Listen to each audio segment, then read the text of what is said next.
شروع اللہ کے نام سے جو بڑا مہربان نہایت رحم والا ہے۔ الف لام میم۔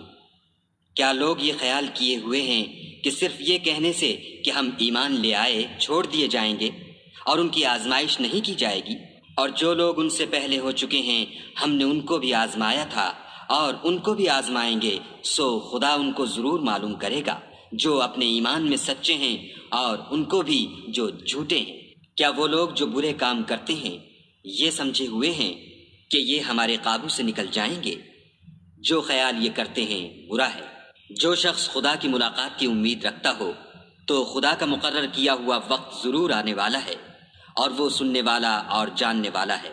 اور جو شخص محنت کرتا ہے تو اپنے ہی فائدے کے لیے محنت کرتا ہے، اور خدا تو سارے جہان سے بے پرواہ ہے۔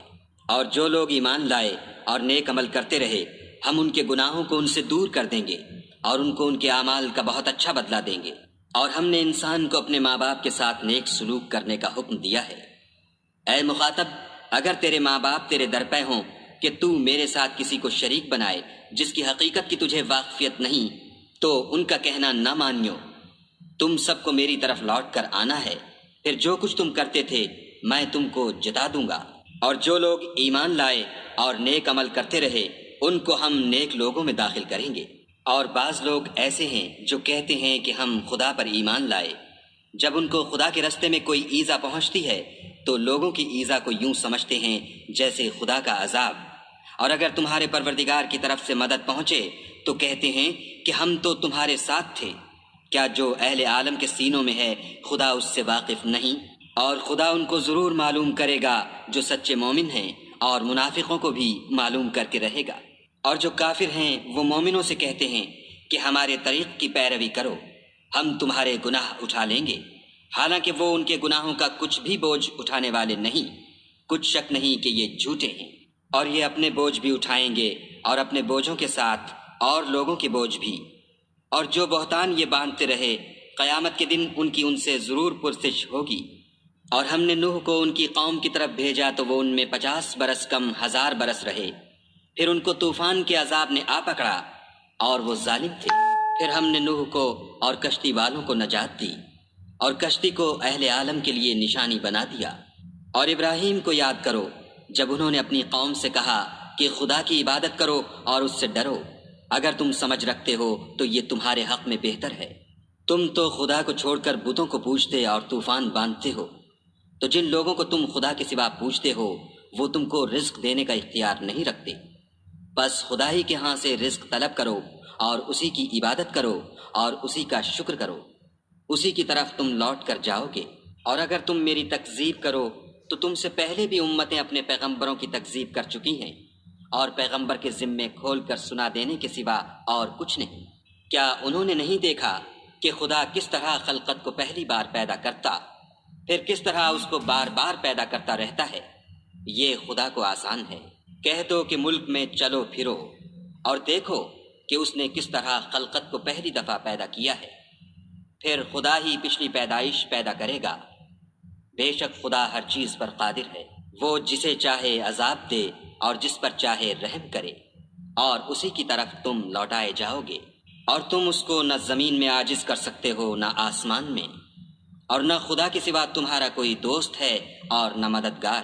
اور جن لوگوں نے خدا کی آیتوں سے اور اس کے ملنے سے انکار کیا وہ میری رحمت سے نا امید ہو گئے ہیں، اور ان کو درد دینے والا عذاب ہوگا۔ تو ان کی قوم کے لوگ جواب میں بولے تو یہ بولے کہ اسے مار ڈالو یا جلا دو، مگر خدا نے ان کو آگ کی سوزش سے بچا لیا۔ جو لوگ ایمان رکھتے ہیں ان کے لیے اس میں نشانیاں ہیں۔ اور ابراہیم نے کہا کہ تم جو خدا کو چھوڑ کر بتوں کو لے بیٹھے ہو تو دنیا کی زندگی میں باہم دوستی کے لیے، مگر پھر قیامت کے دن ایک دوسرے کی دوستی سے انکار کر دو گے اور ایک دوسرے پر لعنت بھیجو گے، اور تمہارا ٹھکانہ دوزخ ہوگا اور کوئی تمہارا مددگار نہ ہوگا۔ پس ان پر ایک لوط ایمان لائے، اور ابراہیم کہنے لگے کہ میں اپنے پروردگار کی طرف ہجرت کرنے والا ہوں، بے شک وہ غالب حکمت والا ہے۔ اور ہم نے ان کو اسحاق اور یعقوب بخشے اور ان کی اولاد میں پیغمبری اور کتاب مقرر کر دی، اور ان کو دنیا میں بھی ان کا صلہ عنایت کیا، اور وہ آخرت میں بھی نیک لوگوں میں ہوں گے۔ اور لوط کو یاد کرو جب انہوں نے اپنی قوم سے کہا کہ تم عجب بے حیائی کے مرتکب ہوتے ہو، تم سے پہلے اہل عالم میں سے کسی نے ایسا کام نہیں کیا۔ کیا تم لذت کے ارادے سے لونڈوں کی طرف مائل ہوتے اور مسافروں کی رہزنی کرتے ہو اور اپنی مجلسوں میں ناپسندیدہ کام کرتے ہو؟ تو ان کی قوم کے لوگ جواب میں بولے تو یہ بولے کہ اگر تم سچے ہو تو ہم پر عذاب لے آؤ۔ لوط نے کہا کہ اے میرے پروردگار، ان مفسد لوگوں کے مقابلے میں مجھے نصرت عنایت فرما۔ اور جب ہمارے فرشتے ابراہیم کے پاس خوشی کی خبر لے کر آئے تو کہنے لگے کہ ہم اس بستی کے لوگوں کو ہلاک کر دینے والے ہیں کہ یہاں کے رہنے والے نافرمان ہیں۔ ابراہیم نے کہا کہ اس میں تو لوط بھی ہیں۔ وہ کہنے لگے کہ جو لوگ یہاں رہتے ہیں ہمیں سب معلوم ہیں، ہم ان کو اور ان کے گھر والوں کو بچا لیں گے بجز ان کی بیوی کے کہ وہ پیچھے رہنے والوں میں ہوگی۔ اور جب ہمارے فرشتے لوط کے پاس آئے تو وہ ان کی وجہ سے ناخوش اور تنگ دل ہوئے۔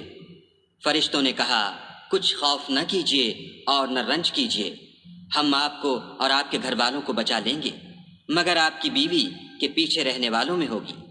ہم اس بستی کے رہنے والوں پر اس سبب سے کہ یہ بد کرداری کرتے رہے ہیں آسمان سے عذاب نازل کرنے والے ہیں، اور ہم نے سمجھنے والے لوگوں کے لیے اس بستی سے ایک کھلی نشانی چھوڑ دی۔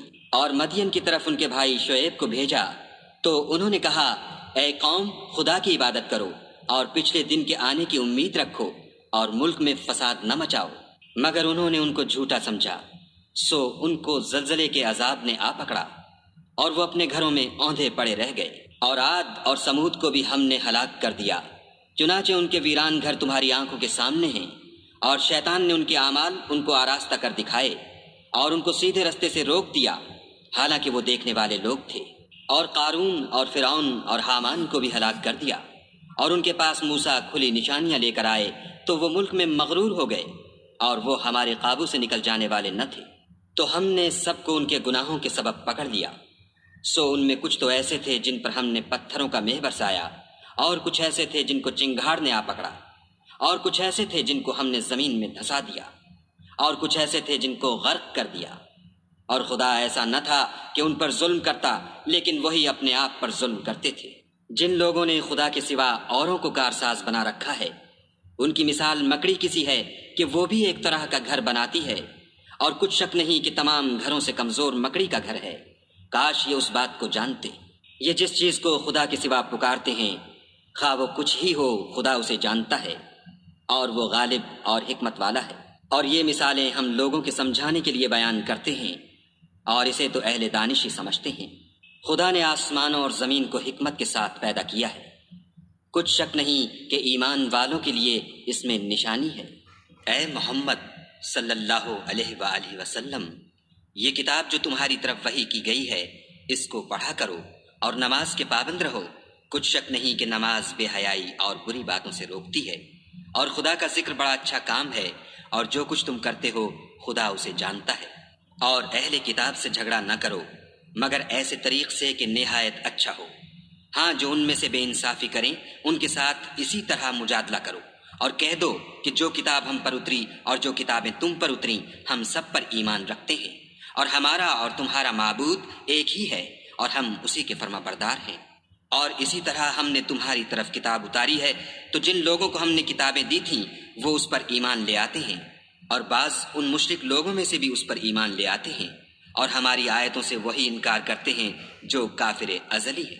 اور تم اس سے پہلے کوئی کتاب نہیں پڑھتے تھے اور نہ اسے اپنے ہاتھ سے لکھ ہی سکتے تھے، ایسا ہوتا تو اہل باطل ضرور شک کرتے، بلکہ یہ روشن آیتیں ہیں جن لوگوں کو علم دیا گیا ہے ان کے سینوں میں محفوظ، اور ہماری آیتوں سے وہی لوگ انکار کرتے ہیں جو بے انصاف ہیں۔ اور کافر کہتے ہیں کہ اس پر اس کے پروردگار کی طرف سے نشانیاں کیوں نازل نہیں ہوئیں؟ کہہ دو کہ نشانیاں تو خدا ہی کے پاس ہیں، اور میں تو کھلم کھلا ہدایت کرنے والا ہوں۔ کیا ان لوگوں کے لیے یہ کافی نہیں کہ ہم نے تم پر کتاب نازل کی جو ان کو پڑھ کر سنائی جاتی ہے؟ کچھ شک نہیں کہ مومن لوگوں کے لیے اس میں رحمت اور نصیحت ہے۔ کہہ دو کہ میرے اور تمہارے درمیان خدا ہی گواہ کافی ہے، جو چیز آسمانوں میں اور زمین میں ہے وہ سب کو جانتا ہے۔ اور جن لوگوں نے باطل کو مانا اور خدا سے انکار کیا وہی نقصان اٹھانے والے ہیں۔ اور یہ لوگ تم سے عذاب کے لیے جلدی کر رہے ہیں، اگر ایک وقت مقرر نہ ہو چکا ہوتا تو ان پر عذاب آ بھی گیا ہوتا، اور وہ کسی وقت میں ان پر ضرور ناگہاں آ کر رہے گا، اور ان کو معلوم بھی نہ ہوگا۔ یہ تم سے عذاب کے لیے جلدی کر رہے ہیں اور دوزخ تو کافروں کو گھیر لینے والی ہے۔ جس دن عذاب ان کو ان کے اوپر سے اور نیچے سے ڈھانک لے گا اور خدا فرمائے گا کہ جو کام تم کیا کرتے تھے اب ان کا مزہ چکھو۔ اے میرے بندو، جو ایمان لائے ہو، میری زمین فراخ ہے، تم میری ہی عبادت کرو۔ ہر متنفس موت کا مزہ چکھنے والا ہے، پھر تم ہماری ہی طرف لوٹ کر آؤ گے۔ اور جو لوگ ایمان لائے اور نیک عمل کرتے رہے ان کو ہم بہشت کے اونچے اونچے محلوں میں جگہ دیں گے جن کے نیچے نہریں بہہ رہی ہیں، ہمیشہ ان میں رہیں گے۔ نیک عمل کرنے والوں کا یہ خوب بدلہ ہے جو صبر کرتے اور اپنے پروردگار پر بھروسہ رکھتے ہیں۔ اور بہت سے جانور ہیں جو اپنا رزق اٹھائے نہیں پھرتے، خدا ہی ان کو رزق دیتا ہے اور تم کو بھی، اور وہ سننے والا اور جاننے والا ہے۔ اور اگر ان سے پوچھو کہ آسمانوں اور زمین کو کس نے پیدا کیا اور سورج اور چاند کو کس نے تمہارے زیر فرمان کیا، تو کہہ دیں گے خدا نے۔ تو پھر یہ کہاں الٹے جا رہے ہیں؟ خدا ہی اپنے بندوں میں سے جس کے لیے چاہتا ہے روزی فراخ کر دیتا ہے اور جس کے لیے چاہتا ہے تنگ کر دیتا ہے۔ بے شک خدا ہر چیز سے واقف ہے۔ اور اگر تم ان سے پوچھو کہ آسمان سے پانی کس نے برسایا، پھر اس سے زمین کو اس کے مرنے کے بعد کس نے زندہ کیا، تو کہہ دیں گے کہ خدا نے۔ کہہ دو کہ خدا کا شکر ہے، لیکن ان میں اکثر نہیں سمجھتے۔ اور یہ دنیا کی زندگی تو صرف کھیل اور تماشا ہے، اور ہمیشہ کی زندگی کا مقام تو آخرت کا گھر ہے۔ کاش یہ لوگ سمجھتے۔ پھر جب یہ کشتی میں سوار ہوتے ہیں تو خدا کو پکارتے اور خالص اسی کی عبادت کرتے ہیں، لیکن جب وہ ان کو نجات دے کر خشکی پر پہنچا دیتا ہے تو جھٹ شرک کرنے لگ جاتے ہیں، تاکہ جو ہم نے ان کو بخشا ہے اس کی ناشکری کریں اور فائدہ اٹھائیں۔ سو خیر عنقریب ان کو معلوم ہو جائے گا۔ کیا انہوں نے نہیں دیکھا کہ ہم نے حرم کو مقام امن بنایا ہے اور لوگ ان کے گرد و نواح سے اچک لیے جاتے ہیں؟ کیا یہ لوگ باطل پر اعتقاد رکھتے ہیں اور خدا کی نعمتوں کی ناشکری کرتے ہیں؟ اور اس سے ظالم کون جو خدا پر جھوٹ بہتان باندھے یا جب حق بات اس کے پاس آئے تو اس کی تکذیب کرے؟